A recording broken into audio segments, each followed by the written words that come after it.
30절 한번 읽어보세요. 그죠? 지난주에 11절까지 했는데 12절부터 한번 읽어보세요. 눈으로. 25절까지입니다. 12절부터 25절까지.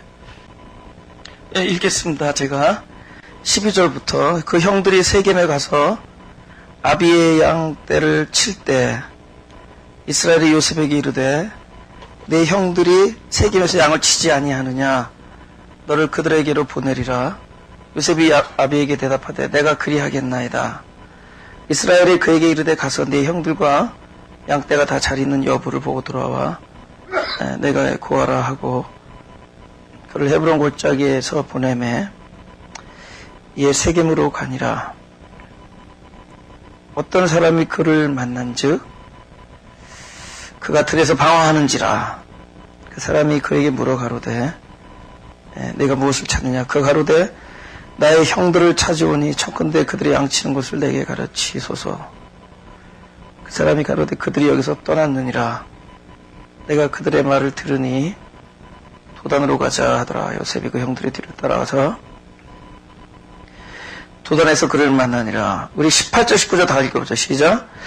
요셉이 그들에게 가까이 오기 전에 그들이 요셉을 멀리서 보고 죽이기를 꾀하여 서로 이르되 꿈꾸는 자가 오는도다. 자, 지금 자기 살리러 왔는데 죽이려고 그러죠. 그죠? 얼마나 고생했어요. 그죠? 굉장히 먼 거리입니다. 헤브론에서 세겜, 더 북쪽으로 또 도단. 계속 남쪽에서 북쪽으로 올라간 겁니다. 굉장히 이렇게 고생해서, 올라가는데, 실제 고난의 상황이, 뭐가 기다리고 있었냐면, 웅덩이가 기다리죠. 이제 웅덩이에서 들어갔다 한번 나오면 되는데, 나오면 또 더 깊은 게 자꾸 기다려지는 거예요. 더 깊은 데 들어갔다 또 나왔는데, 또 더 깊은 데로 들어갑니다. 그러니까 희미하게 모이다가 점점 어두워지고, 나중에 깜깜해진다는 거죠. 깜깜해진다. 이 고난의 실제 상황이 그런 겁니다. 그죠? 점점. 그러면 이 사람이 누구냐? 도대체 하나님의 말씀에 순종하지 않은 자냐? 그렇지 않죠. 순종한 사람이죠. 순종한 사람에게 지금 구덩이가 예비가 되어 있습니다. 그죠? 사람들이 환영하지 않고 죽이려 한다는 것이고, 그다음에 그들이 그를 계속 공경에 빠뜨리는 역할을 감당합니다.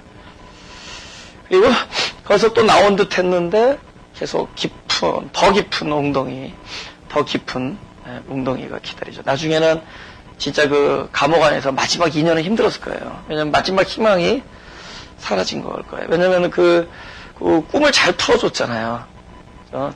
꿈을 꿨는데 뭐 죽은 사람이야 꿈 잘 못 풀어도 상관없는데 산 사람을 잘 풀어줬습니다. 내용을 잘 아시죠? 술과 떡 중에서 누가 살았어요? 술이 살았죠. 떡은 왜 죽었느냐? 그 떡 위에다가 각종 구운 식물을 올리고 간다. 그리고 술은 그냥 바로의 왕에게 그냥 포도주 잔에다가 포도주를 이렇게 그냥 따라서 가는 거죠. 그러니까 그 왕 앞에 나갈 때 자기 정성으로 나가지 아니하고 그냥 그 포도주를 의지해서 나갑니다. 이게 뭐죠? 그리스도의 생명을 말했습니다. 나를 위하여 흘리신 그 피를 이야기하는 거죠. 그죠? 그 포도가 포도주가 되기 위해서 형틀에서 막 짜여져야 되는 그 고난, 그걸 통해서 그 생명의 포도주, 우리가 그리스도의 보혈을 의지해서 나가는 겁니다. 우리가 오늘날 그렇게 하나님 안에서 평화를 누릴 수 있는 것은 우리가 우리의 잘못을 스스로 씻는다든가 잘 돌아보고 회개해서 그런 게 아닙니다. 우리의 어떤 그 의로움이 무엇으로 확정되느냐? 우리라는 그 존재 위에 뿌려진 그 아들의 피 때문에. 아들의 피라는 게 결국 그리스도의 생명이고 또 생명은 뭐냐? 그분의 사랑이 이른다는 거죠. 그럼 누구의 사랑? 결국 하나님의 사랑이죠. 하나님의 사랑 그걸로 인해서 우리가 이 평안을 유지할 수 있는 겁니다. 그런데 그 떡을 맡은 그 관원장은 그 나는 생명의 떡이다라고 하는 그 그리스도만을 의지하고 나가지 아니하고 그 위에 각종 구운 식물들을 얹혀놓고 나가죠. 예. 그러니까 그리스도의 보혈을 우리가 덮는 거예요. 그리스도의 우리를 위해서 흘려주신 피를 우리의 정성과 우리 이렇게 표현해 우리의 알량한 정성과 우리의 알량한 노력으로 그분의 죽음을 헛되게 하는 겁니다. 그죠? 결국은 그 자체가 사망이라는 겁니다. 죽음의 그리스도가 나를 위해서 흘려준 피를 무효화하는 거죠. 그래서 결국은 죽습니다. 아무튼 간에 그 두 사람의 꿈을 해석을 해줬어요. 그건 역시 사는 사람한테 잘 보여야 되죠. 그죠? 근데 누구 때문에 살았어요? 자기가 사는 것을 잘 이야기했죠. 그리고 나가면서 그랬죠. 내가 너의 입장을 잘 탄원하겠다. 여러분, 감옥에 있으면은 굉장히 가까워진다. 그리고 굉장히 상대방의 그 사건을 미주알 고주알 잘 알게 됩니다. 제가 어떻게 하느냐. 우리 교회에 많아서 그래요, 그분들이. 많이 들어서 그래요. 경험담을 많이 들어. 그래서 그 안에서, 그러니까 그런 데잖아요. 교우지간에 제일 끈끈하고 더 끈끈한 게 전우고, 정으로보다 끈끈한 게 오구래요. 감옥우. 이 전우들보다, 전쟁에서 만난 친구도 더 끈끈한 게 그 방에서 만난 사람들. 그러니 그 꿈을 해석해주고 술 맡은 가는장이 살아서 복직되고 얼마든지 그 권위와 힘이 있었는데 탄원을 안 해줍니다. 무슨 이유인지 모르지만은 그 인연은 굉장히 힘들었을 겁니다. 그죠? 마지막 한 가닥 희망이 사라지는 순간이죠. 그때는 깜깜한 거죠. 마치 길 가다가 날 때부터 소경된 자를 보는데 날 때부터 소경된 자를 고치시는 예수님이 어떤 방법을 하죠? 진흙을 이겨서 어디다 붙여요? 가뜩이나 안 보이는 눈을 붙입니다. 깜깜하게 만들어 놓고. 그때는 무슨 와카이로 치료에서 됐어. 그죠? 무슨 치료가 이루어온 거냐라는 거죠. 그죠? 더 깜깜해지는 거예요. 네. 그죠? 더 월스해지고 계속 나중에 월스트가 되는. 그래서 결국에는 그 고난의 실제 상황은 점점 어두워진다. 그럼 그것을 통하여 그 고난을 통하여 또 더욱더 깊어진 그 고난을 통하여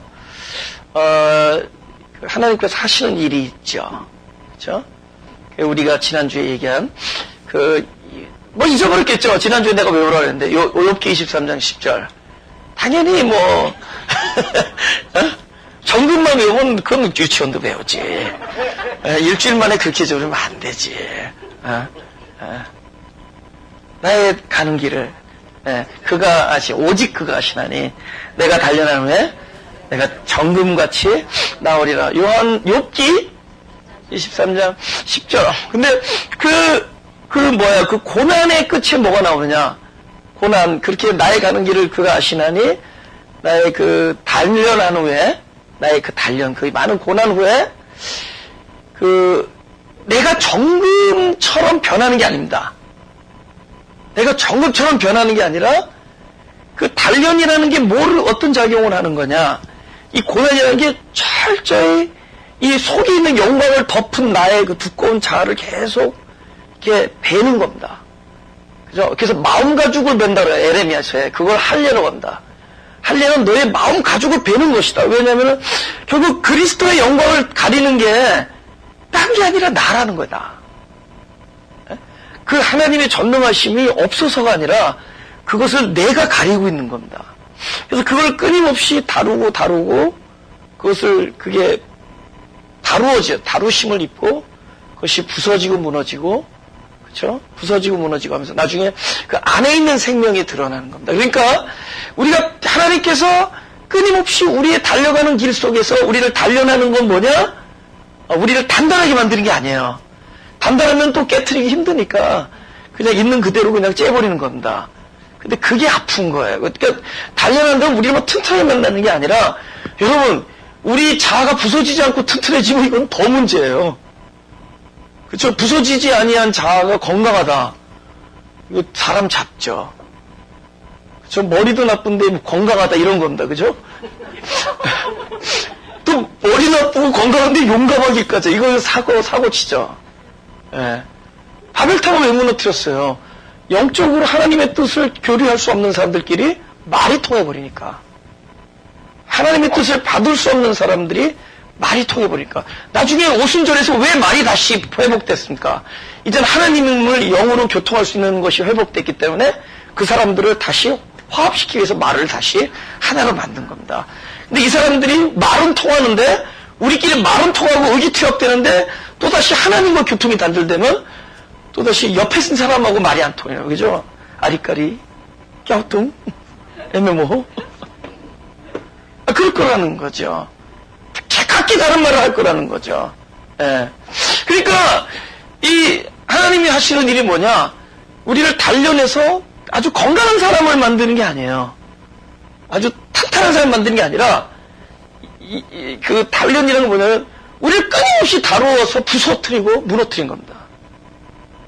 그래서 우리를 정금 같은 사람으로 만드는 게 아니라 우리 안에 있는 우리를 다 부수어버리고 다 불태워버리고 딱 우리 안에 있는 것만 드러나게 한다. 정금이신 그리스도. 그러니까 고난에 끊임없이 더욱더 큰 고난이 기다려서 결국 우리를 그리스도 그 정금만 남게 그렇게 하는 것이다. 그렇게 됐을 때 보세요. 이 중요한 겁니다. 이 요셉이 형들을 용서한다. 그죠? 결국에는 진짜 어떻게 저럴 수 있나라고 그죠? 진짜 마음에 복수심을 불태울 수도 있는데 결국은 용서한다. 그죠? 근데 몇 장이냐면은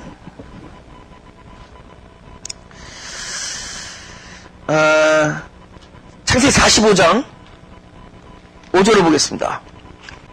다 같이 시작. 당신들이 나를 이웃에 팔았으므로 근심하지 마소서, 한탄하지 마소서. 하나님이 생명을 구원하시려고 나를 당신들 앞서 보내셨나이다. 8절 읽을까? 시작. 그런즉 나를 이리로 보낸 자는 당신들이 아니요 하나님이시라.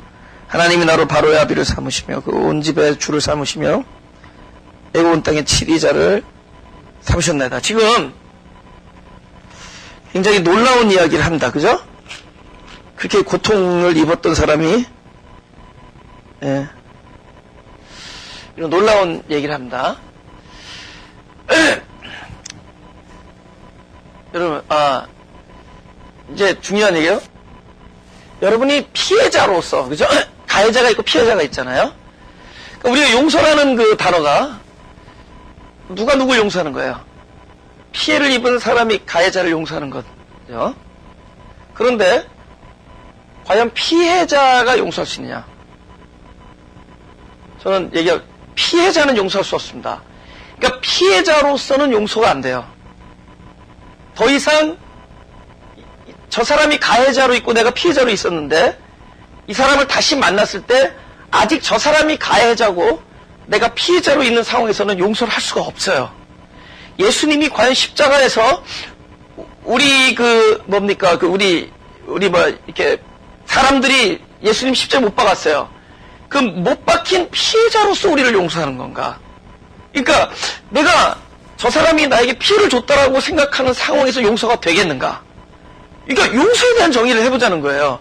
지금 이 요셉이 계속 연단 속에서 결국은 그냥 만약에 이 연단이 없으면 그냥 피해자입니다.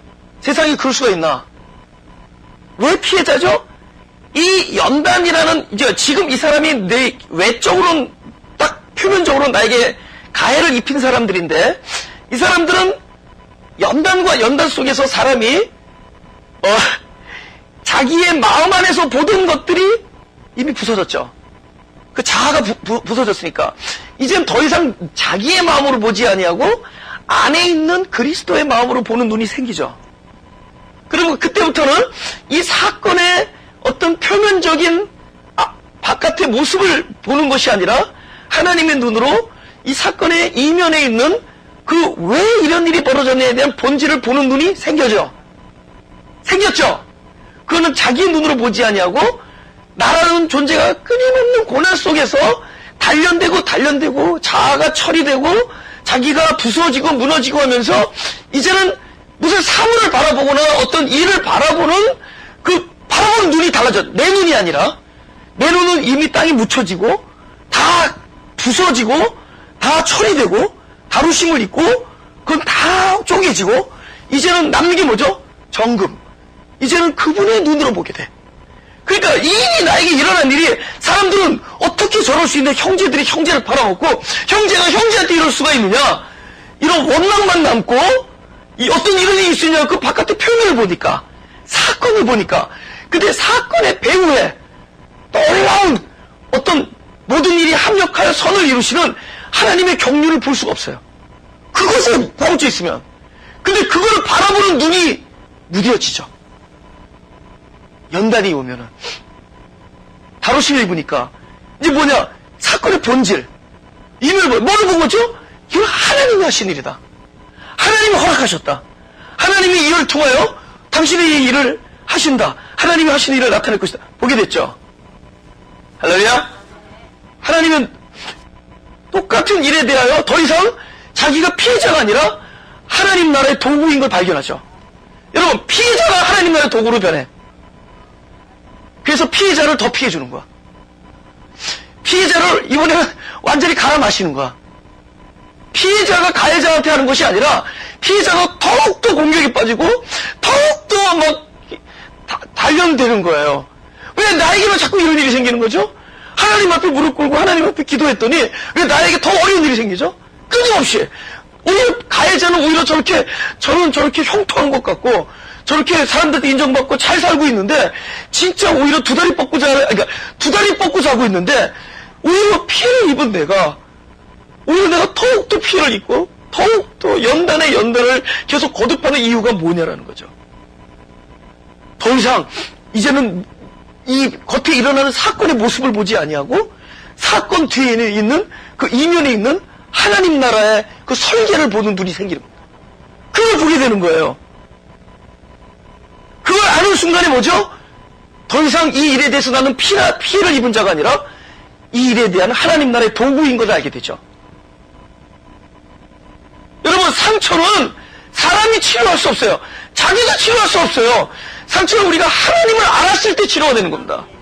하나님이 함께 하시다는 걸 알았을 때 그 상처가 치유가 되는 거예요. 하나님의 경륜을, 하나님의 비밀, 하나님의 사랑을 봤을 때. 내가 이거 끊임없이 하나님으로부터 외면당한 줄 알았는데 알고 봤더니 이거는 내가 감히 측정할 수 없는 하나님의 사랑이었다를 아는 순간에 치료가 되는 겁니다. 이 사람은 치료를 받은 사람으로서 용서한 거지 절대로 피해자 입장에서 용서가 안 돼. 나는 그걸 알아요. 피해자는 용서할 수 없습니다. 이 사람이 피해자 입장에서 용서할 수가 없어요. 근데 언제죠? 치료된 자로서 용서할 수 있습니다. 하나님의 경륜을 안 사람으로서 용서할 수 있습니다. 할렐루야. 요셉은 연단을 통해서 이제는 겉의 것을 보지 아니하고 이면과 내면을 보는 눈이 생깁니다. 하나님을 알게 돼요. 영생을 갖게 되죠. 영생이잖아요. 하나님. 그렇기 때문에 용서가 되는 겁니다. 자기가 치료가 됐기 때문에. 더 이상 그것이 피해가 아니기 때문에. 나중에 또 더 진한 거 나오는데 그건 난 세이브해둘 거야. 치유자에서 뭘로 지금 할래? 피해자에서 치유자로 되고, 치유를 입은 자에서 이제는 사랑하는 자로 되고. 오히려 나에게 엄청난 고난을 가져다 준 당사자를 처음에는 피해를 입은 사람의, 이거 관계성이죠. 나중에 치유당했다는 건 그 사람과 관계없이 내가 하나가 온전해진 거죠. 나중에 나의 온전함이 어디까지 가야 되죠? 나에게 가해를 입힌 사람과의 관계 속으로 다시 들어가야 됩니다. 그때 뭐가 되는 거죠? 사랑하는 사람이 됩니다. 그래서 요셉이 그 모습이 그대로 나와요. 스스로 치유가 됐다가 나중에는, 마지막에는 형제들을 사랑하는 사람이 되고, 형제들이 두려워하는 것을 불쌍히 여기게 되고, 그 형제들 위해서 눈물을 흘리는 자가 됩니다. 사랑하는 자가 됩니다. 할렐루야. 그래서 사랑하는 자가 용서하는 거지, 피해를 입은 입장에서 용서할 수가 있다 없다 없습니다. 그럼 종교는 뭐냐? 그죠? 남에게 무거운 짐만 지운도다. 피해자들에게 용서하라고 얘기한다. 그러면 그 율법은 그렇게 묶는 거야. 용서하라고. 너 왜 용서 못하냐? 그러니까 그 저치가 무서워서 용서 안 되지만은 말로 용서하죠. 용서가 마음에 사는데 말로 용서하면 나중에 어떻게 되죠? 2배로 갚아줘야 되죠. 내가 용서가 안 되는데 말로 용서하면 나중에 어떻게 돼요? 그 말로 용서한 것까지 화가 나서 이제 2배로 이 안에 머물러 있죠. 근데 또 부회를 갔더니 또 용서를 해서 요번엔 2배로 용서하죠, 말로. 요번엔 4배로 이게 뭐 이 안에 나중에 오케이. 여러분이 전기밥솥이 계속 압력이 들어가는데 뚜껑이 열린다. 어떻게 돼요? 폭발하죠. 그거 누가 감당할 거야? 누가 감당할 거냐고. 그러니 차라리 복음은 머리끄댕이 잡으라는 얘기를 하는 겁니다. 지금 아멘 막 터져 나오네.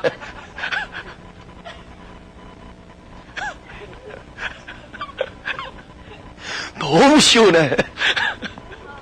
자기가 머리끄댕이 잡힐 거 생각 안 해.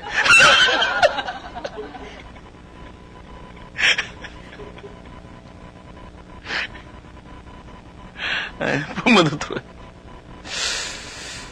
요한복음 1장 10절에서 11절 합니다. 우리 더워서 좀 빨리 끝낼래요. 야, 화내지 마세요. 요한복음 1장 10절에서 20절. 아니 10절에서 11절. 다 같이 시작. 그가 세상에 계셨으며 세상은 그로 말미암아 지은 바 되었을 때 세상이 그를 알지 못하였고 자기 땅에 오매 자기 백성이 영접지 아니하였으나. 보세요. 진짜 보내심을 입었고 입은 보내심에 순종했어요. 요셉이. 보냈어요. 하나님께서 보내시고 보내심에 순종했습니다. 그러니까 하나님께서 보내시지 아니했어도 이 고난이 없었죠.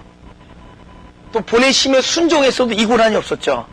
그럼 여러분, 뭐 제가 예언할게요. 여러분이 하나님께서 보내시면은 고난이 오고 보내심에 순종이 되면은 고난이 확실히 온다. 아멘 했어요, 지금. 이런 분이 나중에 치유자가 되고 처음에는 머리끄댕이 잡았다가 나중에는 치유자가 되고 그 다음에 머리끄댕이를 잡히는 자리에 갑니다. 사랑하기 때문에. 할렐루야? 에? 지금 아멘 했어요. 머리끄댕이 잡히지 마세요. 미용사인데. 잡어?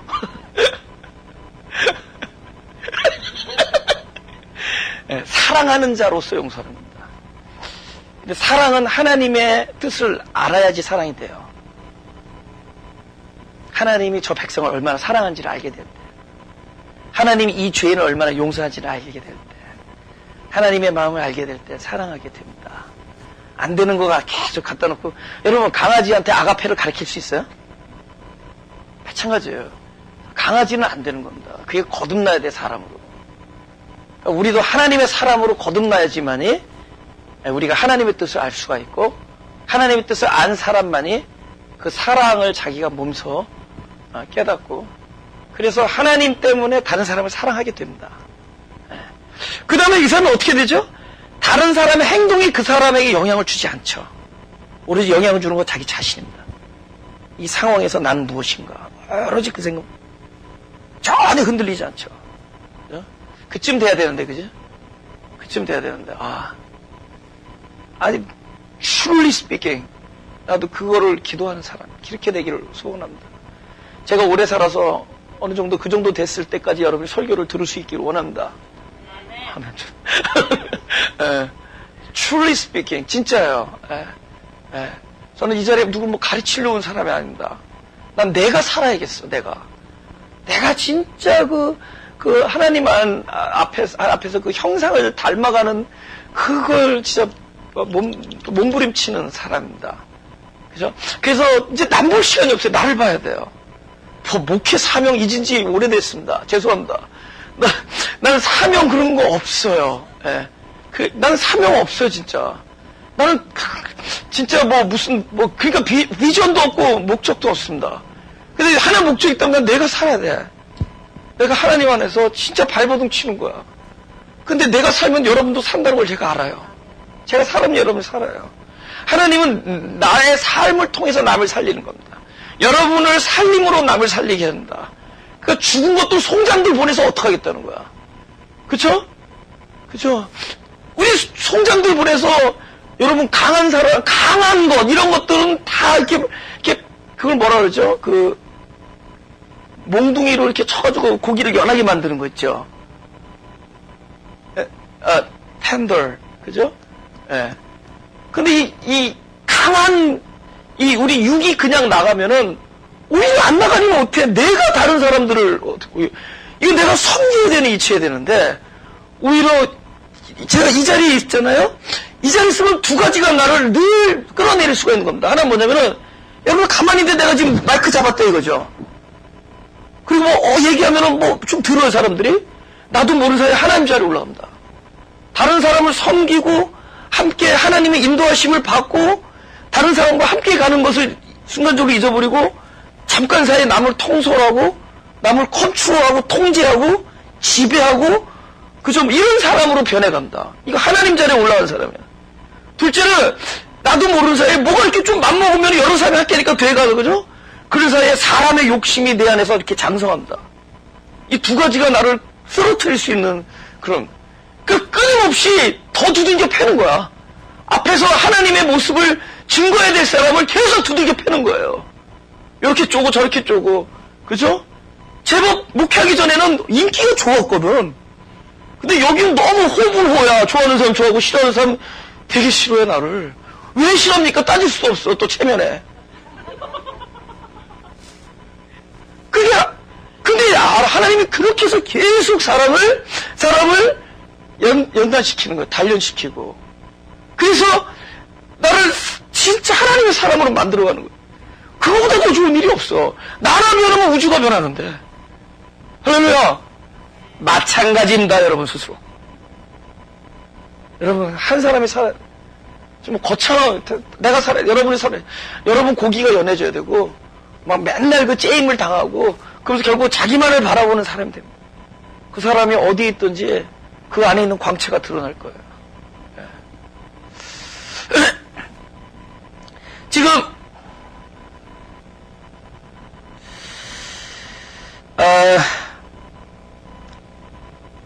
고린도후서 4장 16절 보겠습니다.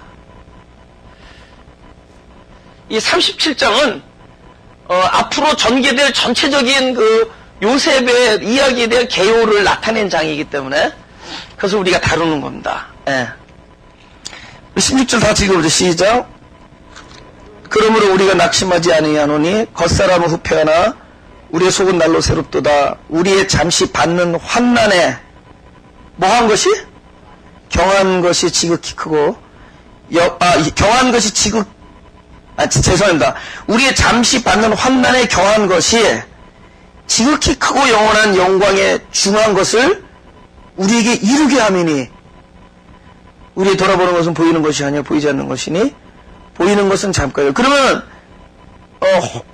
영광이 보여요? 환난이 먼저 보여요? 환난이 보이죠? 보이는 건 잠깐이죠? 그래서 환난을 경하게 얘기합니다. 그래서 우리가 지금 당하는 환난은 가볍다 그렇게 얘기합니다. 그리고 영광은 영원하다 그래요.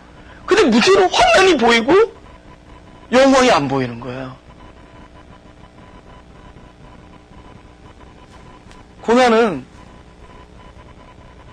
내가 눈앞에 보이는 것들에 대하여 눈을 떼서 보이지 아니하는 것을 보게 해주는 역할을 해준다.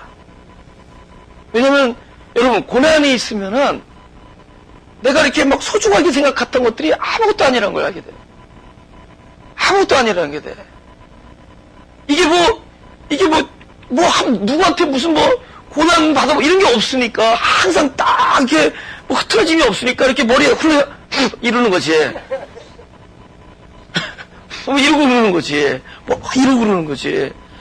여러분 누가 머리 끄덕이 한번 뒤에서 잡아당겨 봐. 그때는 이 정도면 양호한 거지. 왜 그러죠? 이게 아무것도 아닌 것을 너무 소중하게 생각하는 게 사람이에요. 그 고난이 어디서 오는 거죠? 자기 욕심에서 오는 거예요. 그걸 지키려는, 품위를 지키려는 것을 방해했기 때문에 스스로 고통스러워하는 겁니다. 그래서 나중에 품위를 지키는 게 아무것도 아니라는 걸 알게 돼. 그 다음 또 똑같은 일에 대해서 이것을 고난으로 받아들이지 않게 됩니다. 그러니까 나에게 일어나는 이런 일들이 옛날엔 너무 소중했던 거야. 근데 그 하나님의 다루심을 경험하면서 이런 끊임없는 불확실 속에서 오로지 내가 믿어야 될 거는 하나님 한 분이고 이런 상황을 계속 거치면서 자기가 여태까지 그렇게 소중히 생각하던 것들이 아무것도 아니었던 것을 알게 됩니다. 저 같은 경우는 저희 삶에서 그걸 많이 특히 목회하면서 깨닫게 됐어요. 예, 처음에 소중하게 여기지 아무것도 아니야. 이렇게. 그렇죠? 요새는 성공과 실패 이 개념도 없었어요. 예. 이렇게 성공과 실패 개념이 있으니까 이렇게 하면 안 된다. 이렇게 해야 된다 이러지. 이렇게 해도 뭐 성공인지 실패인지 뭐 그냥 그런 게 없어졌으니까 그냥 뭐 그러잖아요. 그죠? 우리 고민은 이걸 할까 말까. 여러분 할까 말까 때는 하세요. 왜냐면은 말까가 후회더해. 이왕이 꽝인데 하고 나서 후회하라고. 말까고 평생 죽을 때까지 후회하지 말고. 뭐 결혼해도 후회하고 안 해도 된다고 하고 나서 후회하라고. 안 해도 후회되는데. 이건 아멘 안 해? 아멘 나와서 지금. 그게 왜 그러느냐? 기준 자체가 없어져. 그죠? 뭐가 옳으냐, 뭐가 이런 게 없어졌어. 그러니까는, 그냥 사는 거예요. 왜냐면 그게 본질이 아니기 때문에. 이것이 하나님의 뜻이냐, 이게 우리는 거창하죠. 이런 거는 게 하나님의 뜻이냐. 하나님 그렇게 안 물어봤어요. 일단 선과 악을 가르지 말라는데. 하나님 그죠? 네가 오른쪽으로 가면 내가 함께 계실 때 왼쪽 가지 마. 이런 얘기 안 해요. 네가 어디를 가든지 내가 그곳에 가겠다 그래요. 네가 오른발을 내밀든 왼발을 내밀든 네 여기가 길이니까 일로 오라 그러지 않아요. 내가 길이 돼준다고 해서 길이 우리 안으로 찾아와 준다. 그러니까 많은 것부터 자유하는 거야. 예. 이게 다 어디서 온 거죠? 예. 한 번도 내가 실수 안 해봤다. 그러면 그 실수가 대단한 거야. 고통이야. 한 번도 내가 뭘 했는데 실패를 안 해봤다. 그 사람한테 실패가 막 대단한 거예요. 엄청 큰일이에요. 내가 옛날에 막 고통받았던 게 다 그런 거야. 지금 생각해보면 그걸 10배 와도 뭐 노프라블. 나는 토럴 실패자니까. 그걸 딱 경험하고 나니까 아무것도 아닌 거야. 이 모든 게 거기서 온 겁니다. 지금 요셉의 얘기는 모든 사람들의 얘기죠. 요셉은 재밌어요. 예수님을 예표하면서 동시에 또 예수님의 삶을 살게 설계해준 우리들의 이야기도 한다. 그래서 나중에 요셉이 옷이 벗겨져요. 요셉의 옷이 벗겨지는 게 예수님으로서도 벗겨지고 우리로서도 벗겨집니다. 그런 얘기를 다룰 거예요. 무슨 옷이 벗겨지죠? 채색 옷도 벗겨지잖아요.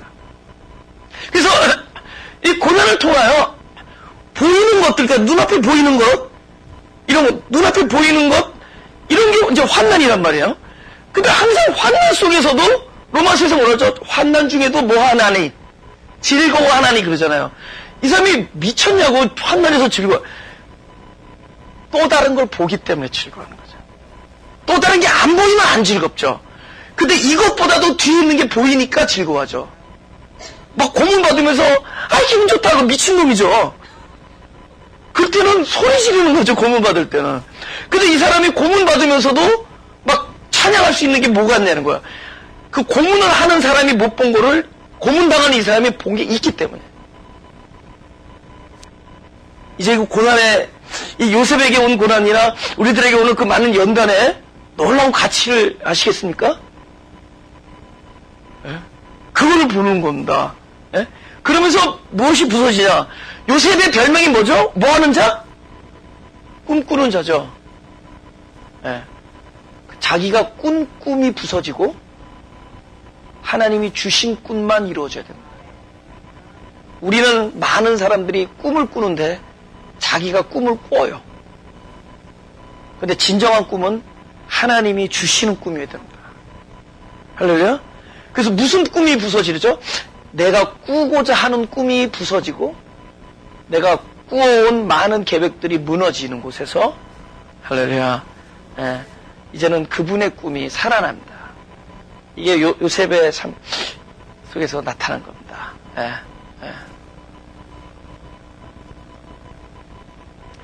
그래서 없이 사는 게 좋은 겁니다. 목적 이런 거 좀 없는 게 좋아요. 그죠? 아, 책을 빨리 써야 되는데 목적 없이 사는 삶. 빨리 책을 써야 돼.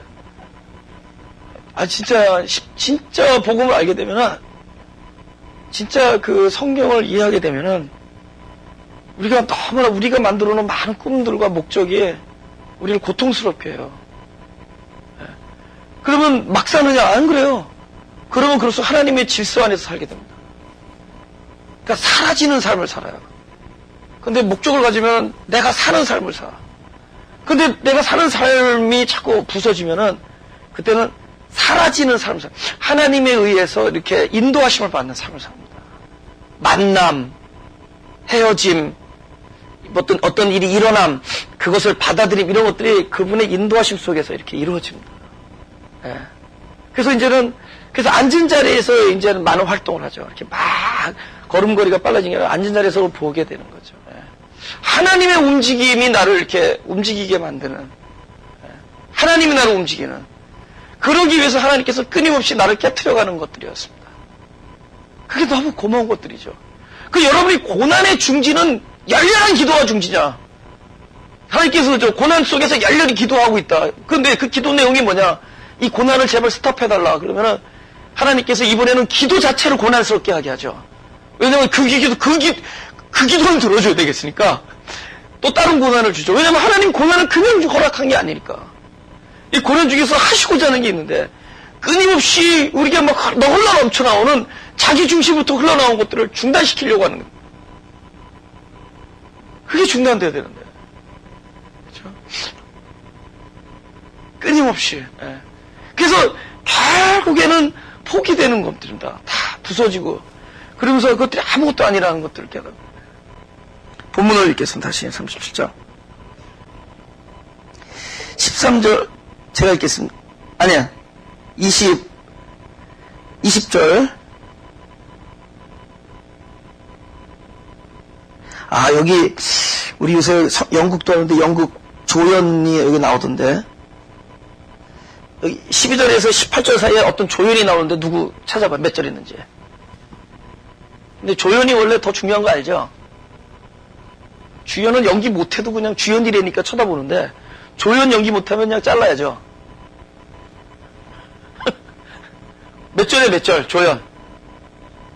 10 몇 절? 15절? 누구야?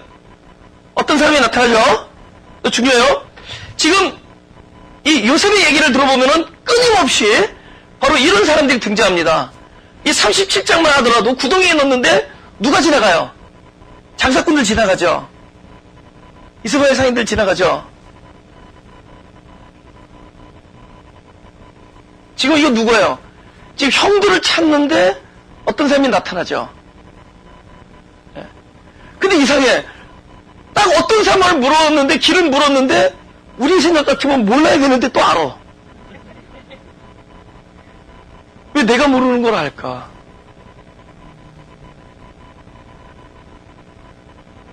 보세요. 내 삶에 등장되어지는 그 많은 조연들, 우연같이 일어나는 일들은 바로 하나님이 하나님의 길을 이루는 데 있어서 반드시 그 역할을 감당하고 떠나는 겁니다. 이 사람은 형들이 있는 곳을 알려주고 떠나야 되는 사람입니다. 그 사람이 누구가 됐건. 그래야지 이 작품이 완성이 되죠. 형들이 어디 있는지 모르고 집에 돌아왔다면 우리 37장에서 오늘 창세기 끝냈죠. 아니, 이 어떤 사람이 등장 안 했으면은, 형들을 만나지 못하고 돌아갔을 거 아니에요. 세겜에서 헤매다가 도단으로 갔는지 몰랐을 거 아니에요. 그러면 세겜에다가 집에 돌아가면은 팔려가는 일도 없고 요셉 총리 일도 없으니까 나중에 끝날 때 당신들은 나를 헤아려 했으나 하나님께서 그것을 선으로 바꾸사 만민의 생명을 구원하였습니다. 50장 20절까지 안 가고 그냥 오늘 끝냈죠. 다음 주에 마태복음 했죠. 근데 왜 이렇게 길게 가셨느냐? 이 어떤 사람, 이 사람 때문에요. 딱 어떤 사람이야. 이 어떤 사람이 하나가 딱 등장했는데 이 50장까지 가. 아시겠죠? 만민의 생명 구원하죠. 그래서 여러분 앞에 스쳐지거나 그 재수없는 사람도 어떤 사람입니다. 아멘? 그 사람이 어떤 사람이에요? 그게 하나님의 일을 이루는 데 있어서 그 역할을 감당하는 겁니다. 그 사람은 바로 자기 역할을 다 하고 가는 겁니다. 아멘. 그 역할을 감당하는 사람 중에 이스마엘 상인이 뭐를 가지고 왔는지 요새 30장에 찾아봐요. 이스마엘 상인들이 뭐를 가지고 나타났는지. 25절에 약대들에 뭐를 싣고 가요? 향품과 유황과 모략을 싣고 왔죠. 아, 이 사람들은 뭐 느꼈어? 이 사람들은 왜 소품이 왜 그래? 이 소품 언제 또 나오고 똑같은 거 가지고 써먹죠, 어디선가. 그죠? 마리아가 예수를 낳았을 때 동방 박사들이 향품과 유향과 모략을 가지고 오죠? 똑같은 것들이야. 똑같은 사람들이야. 내 얘기는 바로 똑같은 사람이라는 게 아니라 똑같은 쓰임을 받는 사람들을 만나야 됩니다. 똑같은 쓰임을 저쪽은 선인이고 이쪽은 악인이고 너 그렇지 않아요. 소품 보면 이게 어디서 왔는지 알을 수 있어요. 소품 보면 알 수 있대도. 여러분 보세요.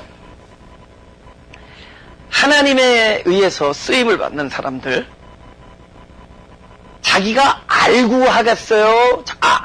자기도 알지 못하는 사이에 부지부식간에 하나님에 의해서 그 사람의 인생을 완성시키는 온전케 하시는 하나님의 역사에 나도 모르게 내 생활 속에 있을 때 나도 모르게 부지부식간에 바로 이 장면에 나오는 사람과 같은 그 역할을 다른 사람이 아닌 바로 내 자신이 그 역할을 감당하고 있다는 생각을 한번 해보시라는 겁니다. 여러분이 부지부식간에 향품과 유향과 모략을 가진 사람으로 등장합니다. 그렇다면은 보세요. 하나님이 여기 연극 연출가 있잖아. 연출가인데 사람들을 뽑을 때 그 역할을 아무나 주는 게 아니죠. 지금 이 연극팀이 지금 돈이 있어요, 없어요? 없죠? 돈이 있겠냐고. 이건 맨날 공짜로 주는데. 에? 그러니까 이왕이면 그 역할을 감당하려면은 그 소품 가지고 있는 사람 먼저 쓰죠. 내가 향품과 모략과 유황을 사다 주는 연기자보다 그거 가지고 온 사람들 먼저 뽑죠. 네? 다음에는 그러니까 밀리언헤어 그 작품을 한번 써봐. 네 돈 가지고 와서 한번 해보라 그래. 그치? 그걸 가지고 있는 사람 쓸 거 아니에요. 그죠? 그러면 그거 가지고 있는 사람이 누구에 의해서 발탁되냐면 하나님에 의해서 발탁되고 하나님 나라의 롤은 자기가 하려고 했던 게 아니라 하나님에 의해서 부지부식간에 우리가 쓰임을 받고 있습니다. 할렐루야? 근데 바로 향품과 유향과 모략을 가지고 있는 사람이 바로 이 장면에서 하나님에 의해서 그 쓰임을 받는 겁니다. 지금 이 사람들은 뭐죠? 이스마엘 상인들이에요. 그냥 아무 생각 없이 자기네들이 가지고 있다가 물건을 여기서 사다가 저기다 파는 사람들입니다. 그런데 이 이스마엘 상인들의 발걸음, 스피드, 그 스피드는 자기에서 결정되는 게 아니에요. 가다가 뭐 목마르다 그러면 물 먹이고 그 다음에 낙태들을 다시 일으켜 세워서 같이 물건 싣고 가고 천천히 갈 땐 가고 빨리 갈 땐 빨리 가고 하면서 결정적으로 언제 거기에 당도했느냐. 형들 떠나가고 형들이 구덩이에다가 요셉을 딱 집어넣고 요셉이 사람 살려 할 때 그 소리가 듣는 딱 그 지점을 지나가게. 이거 누가 하는 거야 이거? 이건 하나님 하시고. 할렐루야.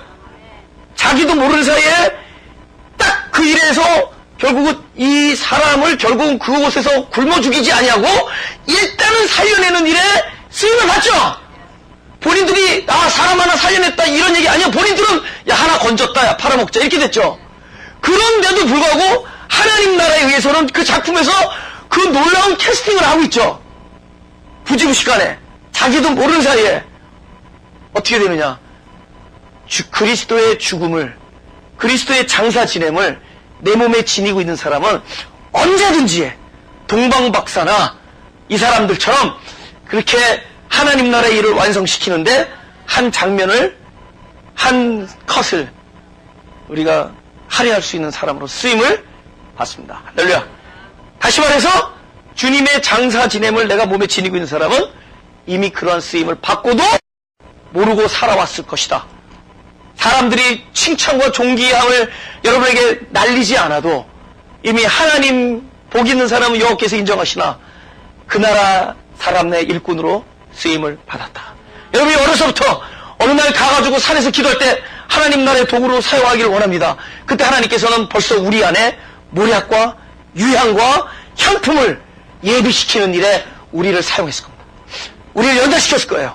그리고 나면은 그 사람으로 하여금 바로 마리아를 찾아왔던 사람이건 이스마엘 상인이었건 결국 하나님 나라의 작품을 완성하는데 부지부식간에 여러분을 사용했을 겁니다. 할렐루야. 나의 인식이냐 하나님이 사용하시냐 뭐가 더 중요해요? 내가 이것을 인식했느냐가 중요하느냐. 내가 그것을 가지고 있으면은 쓰임을 받는 거죠. 그런데 동방박사의 경우를 보면은 이거 연극 얘기가 너무 재밌다. 그래서 요 다음 편에 내가 연극에 출연하려고 그러는데 나이가 많아서 안 쓸 것 같기도 하고 이번에 보니까 젊은 애들만 있길래 그렇다고 나 뭐 50초 뭐 30초 이런 거 쓰지 말고 나 연극 잘할 것 같죠? 에? 못해요. 연기는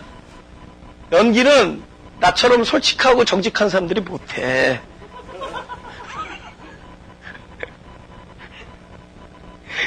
이거 인자한 그 컷에서 그냥 화가 나가지고 머리끄댕이를 잡을 텐데. 보세요.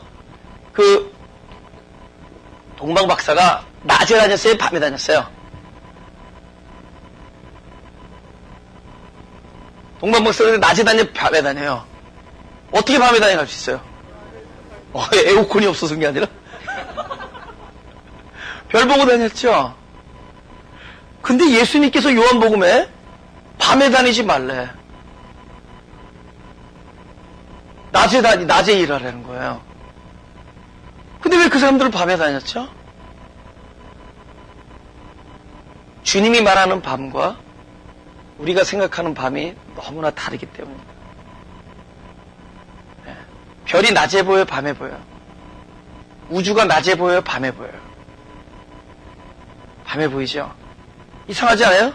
환한 대명천지의 우주가 안 보여. 근데 밤에는 우주가 보여. 저 10억 광년 거리에 있는 별이 보여요.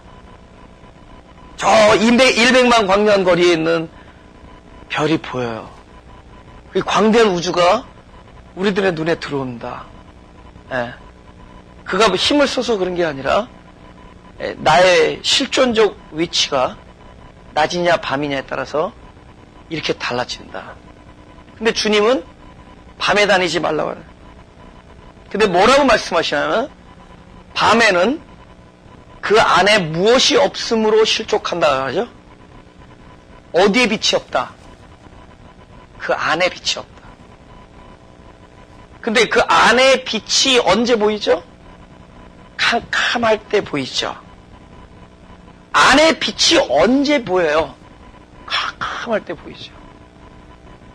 그래서 주님이 말하는 낮과 우리가 생각하는 밤, 낮이 전혀 다를 수가 있다.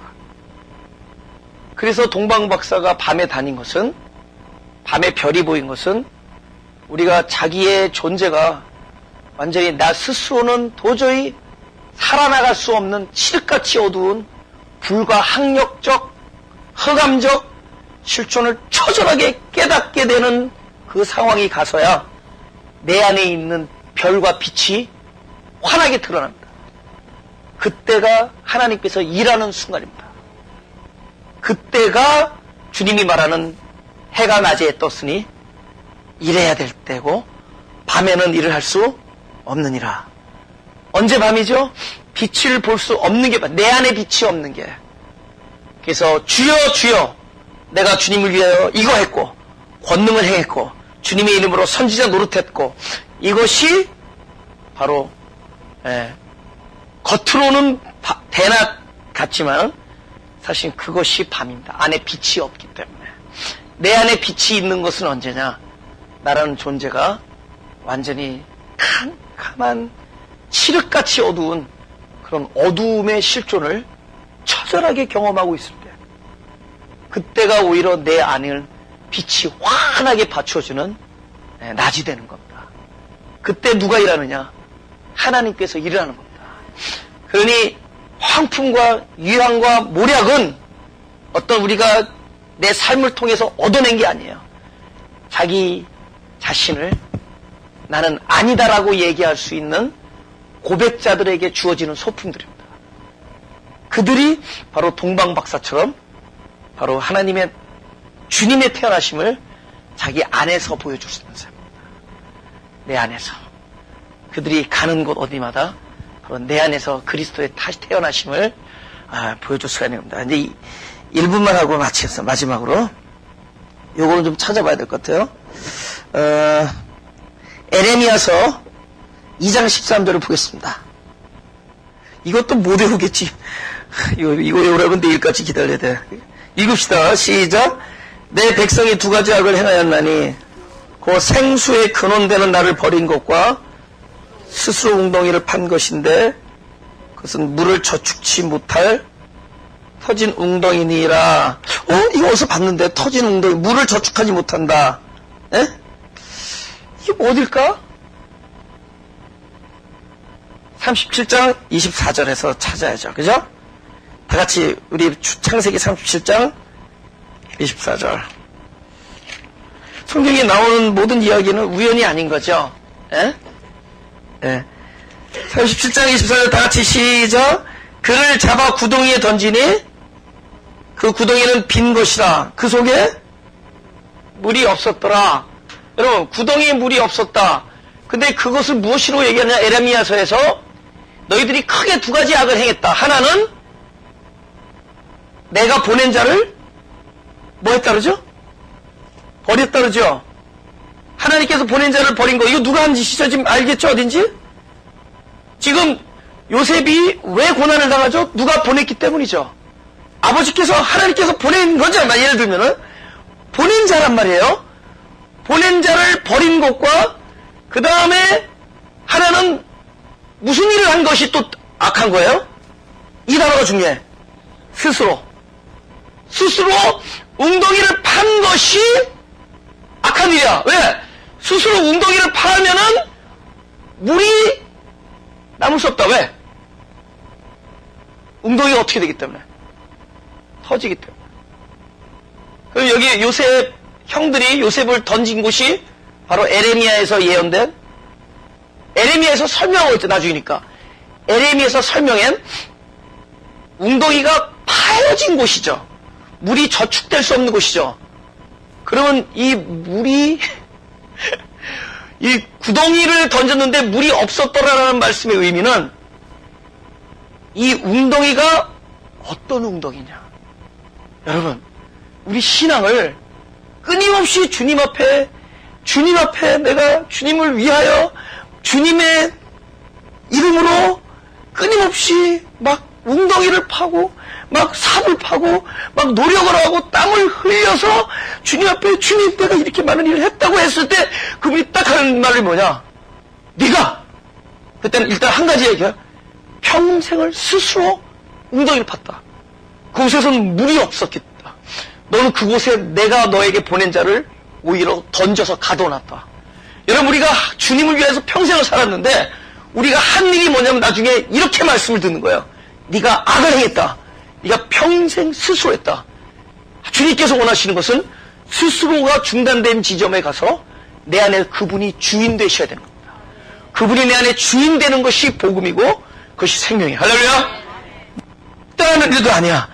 너희가 스스로 의지 문제가 아니기 때문에 모든 것은 하나님의 은혜의 문제예요.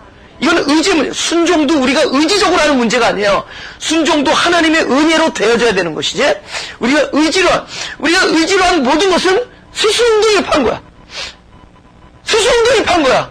근데 팔 때는 몰랐는데 알고 봤더니 까지고 봤더니 그것이 형제를 미워한 것이고 남을 질투한 것이고 분개한 것이고 용서하지 못한 것들이야. 우리는 그런 것들은 다 가려두고 하나님 위해서 열심히 팠어. 열심히 노력했어. 의지를 다하여 결단하여 선한 일을 감당하려고 했고 용서하려고 했단 말이에요. 근데 그것이 하나님께서 볼 때는 가장 악하다. 네가 수수응동을 판 것이다. 그 일은 뭐냐? 결국 그 안에 남아있는 것이 그곳에 네가 한 일이란 뭐냐?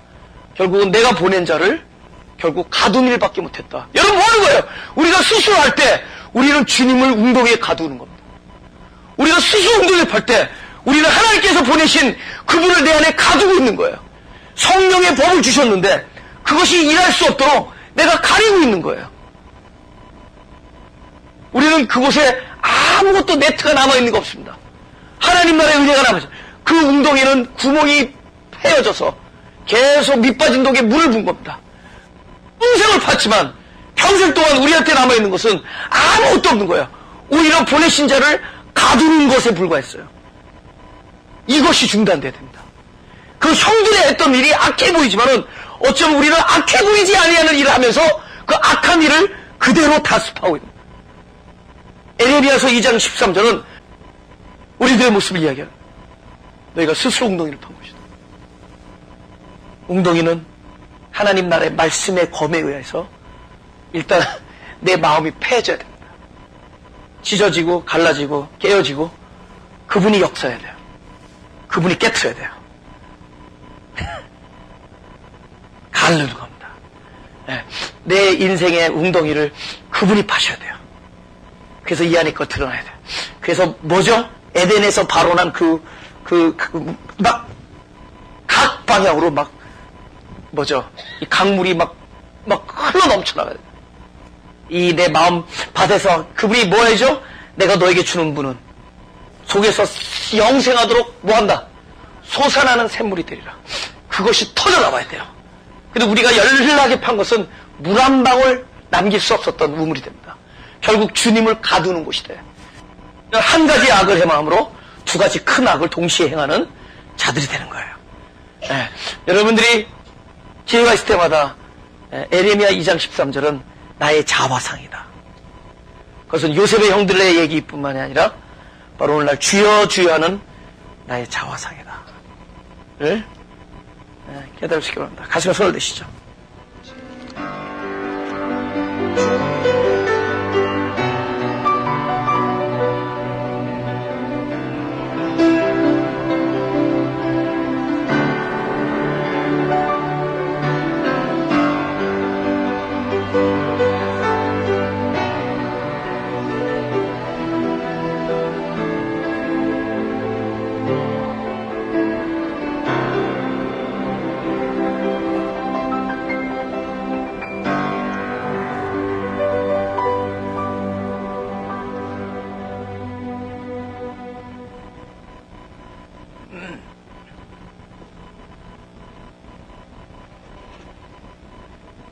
초지일관 제가 여러분에게 그 캄캄한 자기 자신에 대한 묵상을 이야기하는 이유는 신앙이라는 게 역동적이거나 의지적이 아니라는 거예요. 신앙은 철저히 어둠의 빛을 비추는 겁니다. 그래서 내가 어둠인 걸 알아야 돼요. 근데 그곳이 대낮이 돼요. 근데 어둡지 않으면은 낮이고 밤이고 없습니다. 그냥 캄캄한 겁니다. 그죠? 근데 캄캄한 어둠을 직시할 때 그곳에 중생의 빛이 환하게 빛나는 겁니다. 그래서 이 역동적이고 막 능동적이고 이런 게 아니, 긍정적이 이런 게 아닙니다. 끊임없이 그냥 이렇게 하나님이 하시는 일을 보는 거예요. 자기를 바라보고. 그냥 아는 겁니다. 근데 아는데 그게 살아. 아는데 이 안에서 일을 하고, 여러분을 만난 사람은 하나님 보낸 거지 여러분이 찾아간 게 아니잖아요. 그 많은 일을 이런 거 여러분이 쫓아다녀서 하는 게 아니에요. 하나님을 아는데 그런 게 신앙의 본질인데 그런 것에 대한 여러분이 막 부르짖는다고 되는 문제 아니에요. 존재는 부르짖지 않고 목소리만 부르짖어서 되겠어요. 그죠? 여러분 막 안에서 내 심정 내 내적 자아가 막 갈등하는 거예요. 도저히 항상 부르짖어야지 뭐 하려면. 그죠? 그래서 여러분 열심히 되는 게 아닙니다. 그 열심으로 했는데 나중에 스스로 웅덩이를 파는 것이다. 열심히 했는데 나중에 보니까 아무것도 없는 거예요. 그것을 제가 적어도 그것에 대해서 바르게 이야기할 수 있는 게 좀 감사해요. 제가 스스로 웅덩이를 파온 사람이기 때문에 그것이 아무것도 아니라는 걸 알았기 때문에 그게 너무 감사합니다. 기도하겠습니다. 하나님, 우리가 어찌하여 선과 악을 구분할 수 있겠습니까? 그래야 우리에게 어떤 선을 행해야겠다라는 결단하는 마음, 그런 것으로부터도 모든 어떤 우리가 하려고 하는 마음, 그런 것으로부터, 모든 것으로부터도 우리가 해방되기를 소원합니다. 초월하고 자유하기를 원합니다. 그래, 드디어 오로지 내 안에 계신 그분이 일하기를 소원합니다. 우리는 아무것도 아니오니 유일한 선하신 분이 내 안에서 착한 일을 행하시기를 소원합니다. 그분만이 하실 수 있고 그분만이 하시고자 하는데 그것을 방해하는 우리를 깨트려 주십시오. 우리를 부서지고 우리가 무너지고 우리가 다루심을 입지만 결국 지금 잠시 받는 그 깨어지는 환난의 경험이 보이지 않는 영원한 것에 드러남에 그 귀중한 것을 어찌 감히 비교할 수 있겠습니까? 보이지 아니하는 영원함을 볼 수 있게 하여 주옵소서. 이것이 생명의 길이라는 걸 볼 수 있는 눈이 가짐으로 지금 보이는 환난 중에서도 즐거워할 수 있게 하시고 이 모든 일이 여호와가 당신의 일을 온전히 이루는데 나에게 마땅히 필요한 도구라는 것을 알게 하여 주옵소서. 우리 신앙이 그야말로 그리스도 안에서 성령 안에서 의로움과 화평과 평강을 누리게 하시고 환경을 뛰어넘는 지각에 뛰어넘는 평강이 우리들에게 있게 하여 주옵소서. 우리를 자유케 하시고 우리를 해방케 하시고 그래야 우리 삶이 나의 모든 꿈이 부서지고 무너지는 곳에서 하나님이 우리에게 주신 그 꿈만이 온전하게 이루어지는 그런 삶을 살아갈 수 있게 하셔서 예수님이 당신의 죽음이 많은 사람을 살린 것처럼 우리의 그 죽음에 많은 영혼들이 살아나는 그곳에 우리가 있게 하여 주옵소서. 마음이 가난한 이 상태를 하나님께 감사하오니 그곳에 하늘나라가 왕성하게 채워지는 일이 있게 하여 주옵소서. 감사드리며 예수님의 이름으로 기도드렸사옵나다.